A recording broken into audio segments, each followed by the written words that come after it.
Around Dodge City and in the territory on West, there's just one way to handle the killers and the spoilers, and that's with a U.S. Marshal and the smell of Gunsmoke.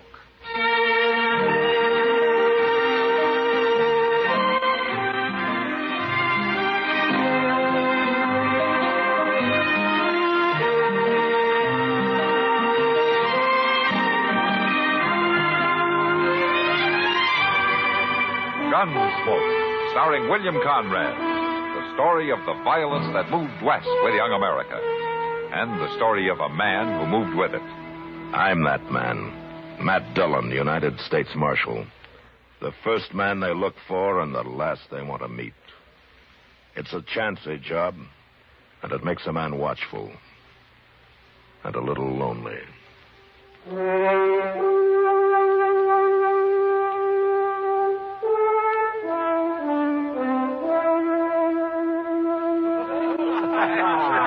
That's all right. Here, bartender, set out another bottle of that rifle. Now, Mr. Thatcher, just you tell us once more about this here stud colt you got. He's a good colt, Mr. Butler. Oh, he's a running colt, you tell me. He can run some. Yeah. About the fastest thing in these parts here, too. Now you're making fun of me, Mr. Butler. Well, I don't know why you'd think that. Out here, we're all interested in good horse flesh, especially if it's some sort of a fancy new breed. Quarter horse, you call it? Excuse me, my grandsons are waiting for me. I understand these horses you raise have rumps so high they look like they're going downhill. Oh, now, Hank, it ain't polite to call his colt that way. Of course, his withers do run right into his crew. Now, look here, you ain't got no call to talk to me. Look, boys, I do believe we got Mr. Thatcher upset. Here, let me pour you another drink. No, thanks. I'll be going. That just ain't sociable. Here. Have a drink. I said no, Mr. Butler. Drink it up, pour a whole stinking bottle down your throat. All right, Butler, that's enough. What? Marshal Dillon. Mr. Thatcher, your grandson's waiting outside in the buckboard. You better get along home. Thank you, Marshal. Thank you very much. Oh, you missed the fun, Marshal. We're just having old Thatcher on about his stock. You know, Butler, when you torment an old man, it makes you cheap. Real cheap. From now on, you leave him alone.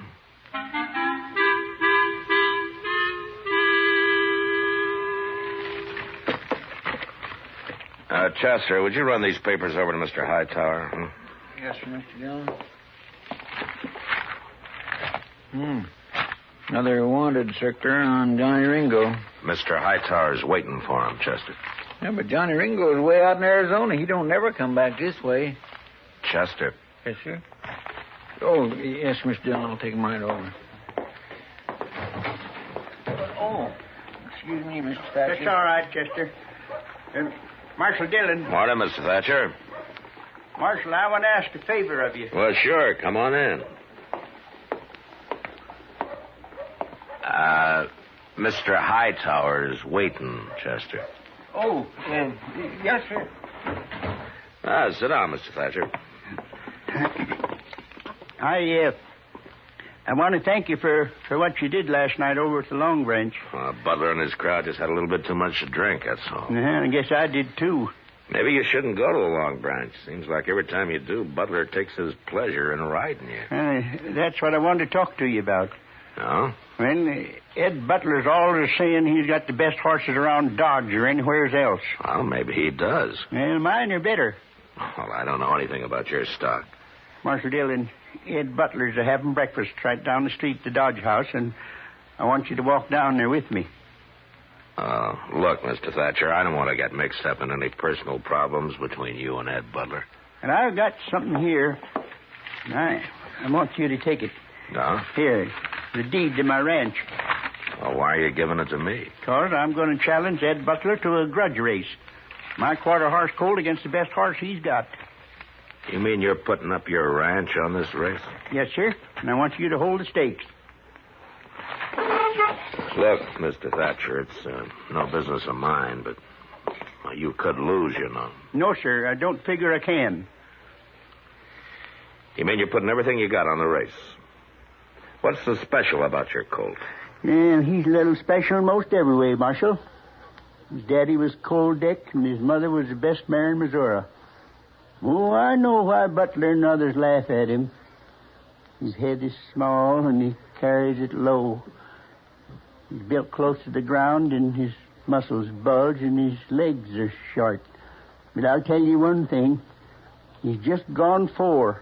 And as he stands now, he's the most horse west of St. Louis. There's some like him in Texas now, too. If I have my say, one day Quarter Horse it'll be all over the West. I believe in this Quarter Colt. He's sleepy and he's quiet. But he can unwind like lightning. You got a feel for these horses, haven't you, Mr. Thatcher? Will you walk with me down to the Dodge House? Yeah. Sure, I'll walk with you.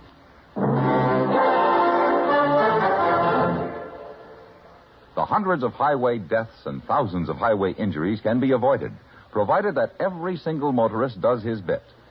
That bit means driving safely and sanely at all times. There's positively no excuse for excess speed. By observing all speed limits, you'll get to your destination almost as soon, whereas if you speed, you may never get there. Just as important is the necessity of paying strict attention to traffic signs and those white lines on the highway. They were put there for your protection. Never pass unless you're absolutely certain it's safe, that the road is clear ahead. Never pull out of line, slow up, stop, or turn without first looking in your mirror, then signaling clearly well ahead. And don't be afraid to give the other fellow the right of way. If you let him go, you won't crash into him. At all times, drive with caution and courtesy. You'll live longer.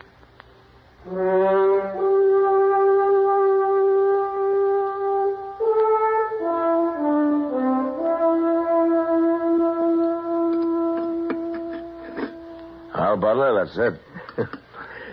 Well, sure, I'll race. And this afternoon, then, across the river. That's good enough for me. Make it 2 o'clock. I'll have Doc Adams there to look over the horses. They'll both be sound. There'll be no race. Agreed? Why, sure. All right with me. And they run the way they are, shod or barefoot. The way they are. Mr. Thatcher wants a distance of 400 yards. 400 yards? That ain't hardly worth running. But the bet stands. Well, since you accept the match, Mr. Butler, you better come to some agreement with Mr. Thatcher. All right. What you figure your ranch with everything on it is worth, Thatcher? Maybe $4,000. Oh, that's high for just 500-600 acres and a couple old milk cows. But I'll put 4,000 against your deed.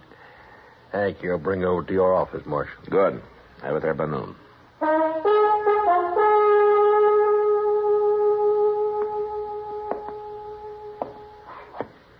You know, Matt, there's been horse races in Dodge lots of times, but never seen one like this.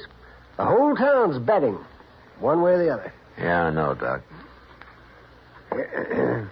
You're worried about Thatcher putting his ranch up on the race, aren't you?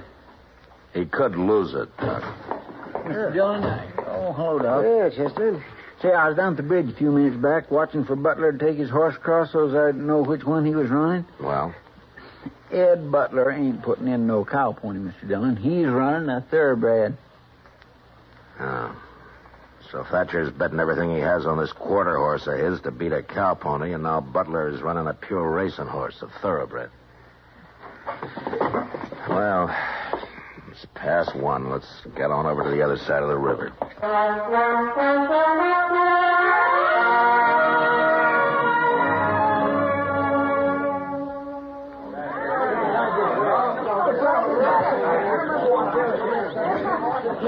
Looks like half the Dodge is over here on the flats, Mr. Dillon. See if you can find Ed Butler and Mr. Thatcher, Chester, and bring him over here. Yes, sir.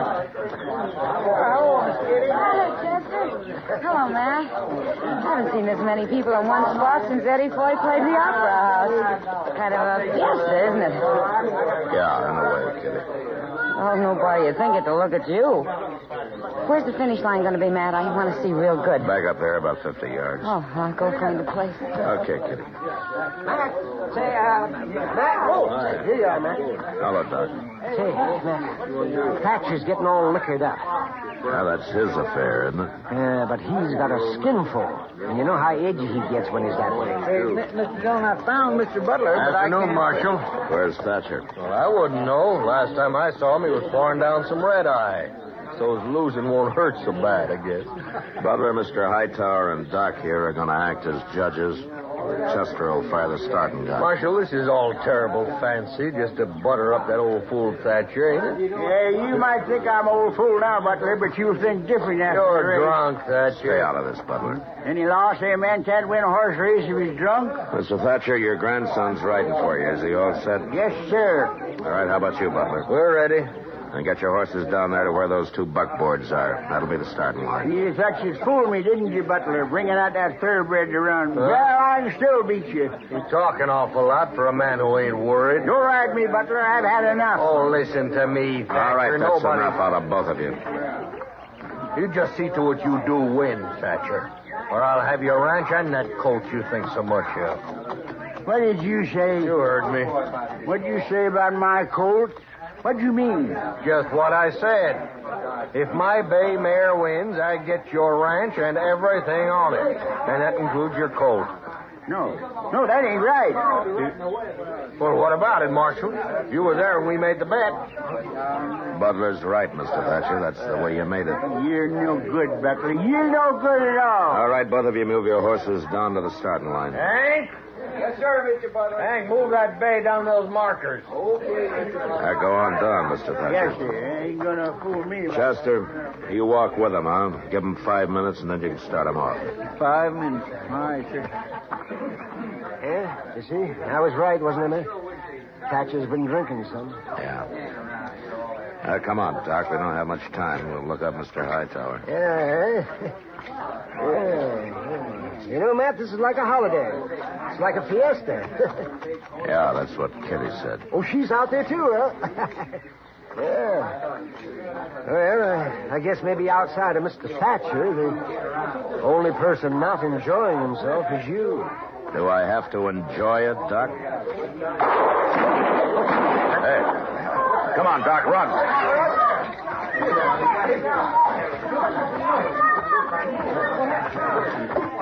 Mr. Dillon, it's Mr. Thatcher. He's been shot. Here, let me through, will you, folks? Let me through. Let me just get down here and see. Now, just take it easy, Mr. Thatcher. Not much use, Doc. I know where it is. Easy now. He's bad, man. Mr. Thatcher. No, I won't see him run.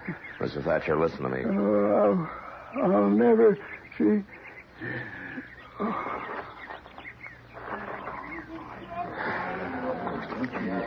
Chester?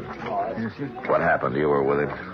Well, I don't know. I was walking along, and Thatcher and Butler was up ahead arguing, and then suddenly Thatcher drawed on Butler. He tried to kill him. I shot him, Marshal. It was self-defense. He was drunk. He tried to kill me. That's right, Marshal. What Ed says is right. That's true. That's the way it happened, Mr. Dillon. Doc, will you take care of things? Get him into a wagon and back into town. I'll see you back there. Yeah, sure, Thatcher.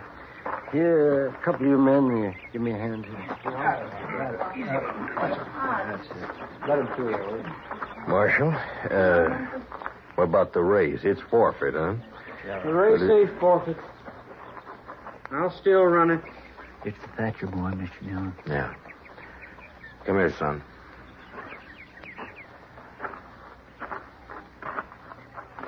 Look, Lonnie, with what's happened, maybe we shouldn't put the race off, huh? I'll agree to put it off. We'll race now. All right, if that's what you want. It's what I want. All right, then get on down to the starting line, both of you.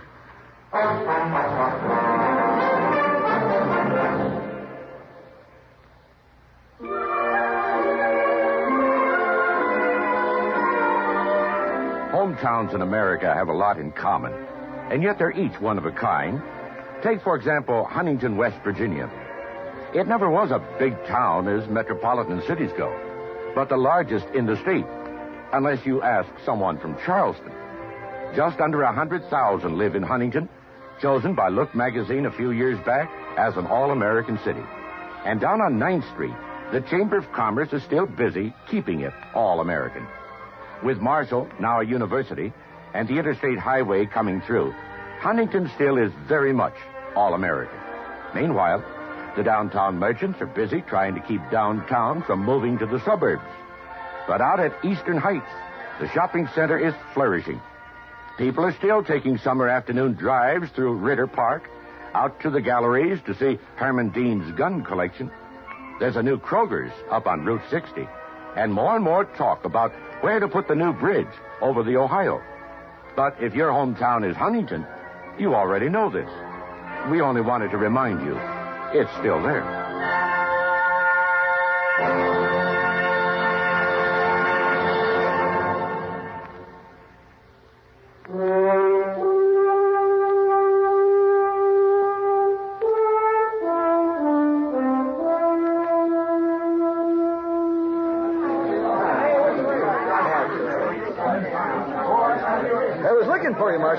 Are we going to have the race? Yeah. That's a good thing, you know. There'd be a lot of people disappointed if it didn't come off. And we wouldn't want that, would we, Mr. Hightower? How's that? Well, the killing's hardly enough to make the day complete, is it? Well, now, Marshal, I didn't mean anything wrong. It's just... Yeah, sure, forget it. You move on up the finish line, and I'll get a couple of these riders to clear the lane, huh? All right. Hey, you there. Yeah. Will you ride down toward the start and move everybody back to clear the lane? Yeah, sure thing. All right. All right, everybody. Would you get back, please? Clear the lane. Move back, will you?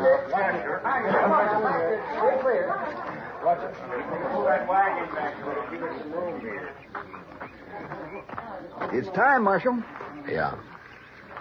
Well, what's Chester waiting for? Looks like that colt's acting up. I've never seen two different breeds of horses run against each other. That colt's sure kicking up a storm. Make a good column for the paper, maybe. Get a hold of him, kid. Don't they make a good column, Marshal?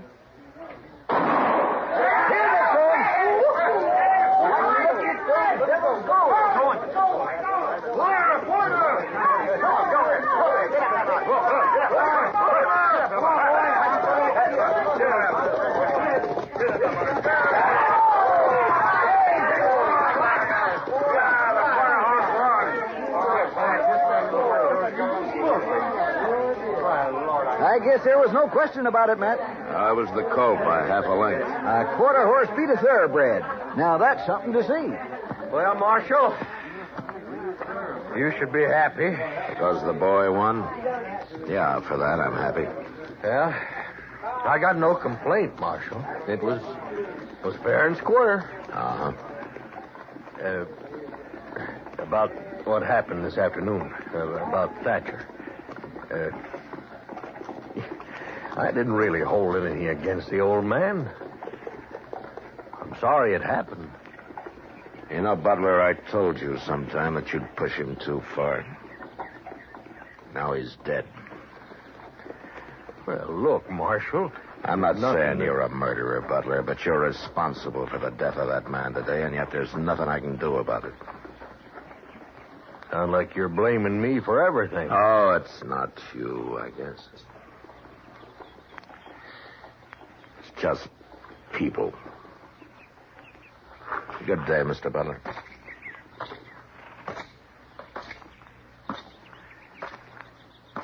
Hey, boy, you better get to walking that horse. Yes, sir.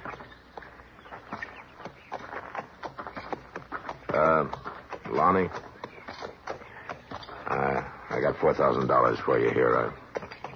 You want to take it, or shall I give it to Mr. Bodkin at the bank? I'll take it. Might be better to leave it in the bank. I said I'll take it. All right, son. Here you are. Thank you. You, got any plans? Yes, sir. What?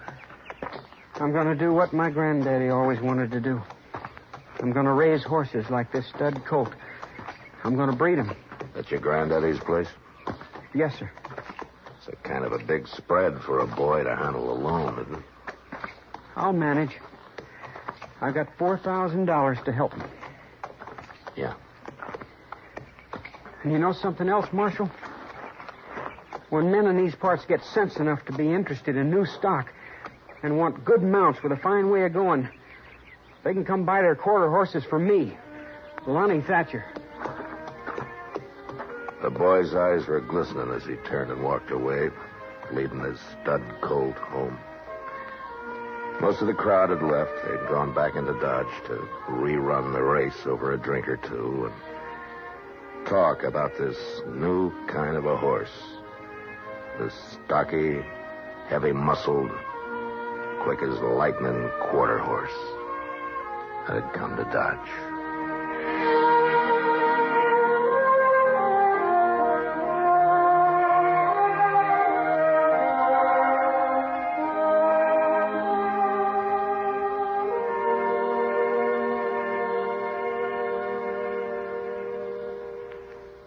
That old political character, Elijah Cuddlestone, was a fighter. The rougher the going, the harder he fought. And once when it looked pretty bad, here's what he had to say. It don't make me no never mind. I say, I don't care what the pollsters say. I am going to win at the polls. At the polls, I mean, I will have the last laugh. Now, I believe the final poll of the voters. I have never let the voters down, and I know they are with me now. Public opinion poll or no.